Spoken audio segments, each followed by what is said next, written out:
Hello everyone, welcome to my new mini blog. তো এখানে আমি সকালবেলা ঘুম থেকে উঠে গেছি, তারপর এখানে জল খেয়ে নিচ্ছি। তো তোমরাও খালি পেটে প্রতিদিন জল খাবে, তাহলে গরম জল খাবে। দেন এখানে আমি বিছানা গুছিয়ে নিয়েছি। তারপর আমি জানি না এখানে কি ভাবছিলাম আর ব্রাশ করছিলাম। দেন এখানে ছোলা খেয়ে নিয়েছি, তারপরে চা বিস্কিট, আর তেমন কিছু খাইনি। তারপর এখানে চুলটা বেঁধে নিচ্ছি যেন একটু দেখতে ভালো লাগে সেজন্য।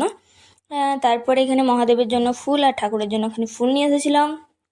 দেন এখানে একটা হেয়ার অয়েল বানিয়েছিলাম, তো সেটা মাথায় লাগাচ্ছিলাম। এটা আমি মাঝে ফাঁকে লাগাই।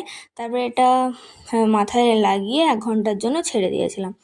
তো এখানে আমি চুলটা তুলে নিলাম। তো চলো দেখা হবে চান টান করার পর। তো এখানে আমি চান টান করে চলে এসেছি।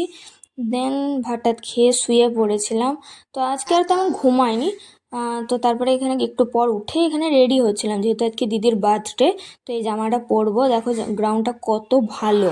তো এখানে পরে নিয়েছি আমি। তো দেখো এই আমার ফুল ওভারঅল লুক এটা। তো কেমন লাগছে জানিও। দেন এটা হচ্ছে আমার মা। তো আমাদের দুজনকে একসাথে কেমন লাগছে বলো। তারপর আমরা দিদির ঘর চলে গেছিলাম, এখানে বার্থডে সেলিব্রেশন হচ্ছে।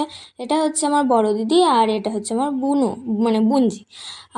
দেন আমি ঘর এসে আর কিছু খাইনি, কারণ খেয়ে এসেছিলাম। তারপরে এখানে ফ্রেশ ট্রেশ হয়ে নিয়ে শুয়ে পড়েছিলাম। তো খুব নিজেকে টায়ার্ড লাগছে। তো আজকে এ পর্যন্ত, দেখা হচ্ছে নেক্সট ব্লগে। ভালো লাগলে লাইক কমেন্ট অ্যান্ড শেয়ার করবে, সাবস্ক্রাইব করে দিতে ভুলবে না।